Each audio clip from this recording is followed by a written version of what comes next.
What did we learn yesterday? Well, what we learned is that the DA intends to file charges that could include rape by a foreign object and kidnapping, and both of those would make her eligible for the special circumstances death penalty.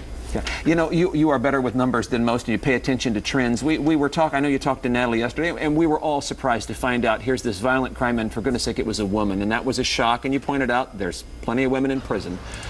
To find out now that this is a violent sexual crime, allegedly, how much more surprised should we be?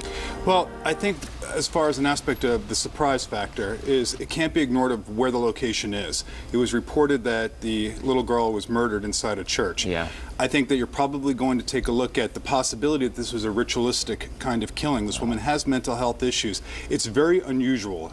In my career, I've never seen it before where somebody is actually murdered inside a religious facility that does not have a ritualistic aspect to it. Okay. So this could be something to do with sacrifice. I mean, we don't know, but her mind is obviously not clear. Sure, and increasingly this is going to be a national story as we get details like that.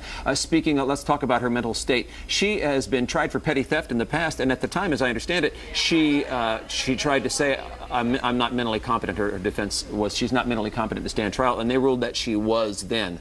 Is that likely to fall again? Oh, it's going to be an issue for the defense because she was supposed to have some issue with a different case, a petty theft case on Friday of this week, and as part of the agreement with the court, she had to get a psychiatric report. That's extremely unusual. You don't get psychiatric reports in petty theft cases. So clearly she has something mentally wrong with her. I'm not saying that rises to the level of any kind of defense, but certainly as a defense attorney, you have to look at that aspect of it. Okay, and you're great at short answers. So we're heading off. Help us out real quickly with the timeline. How quickly will things progress? When is this ever going to get to court? Well, it won't get to court for quite a while. I mean, they're going to have an arraignment today, but her attorney, the first thing her attorney will do will probably ask to suspend criminal proceedings and get additional psychiatric reports. So it's going to be at least months, 3 or 4 months.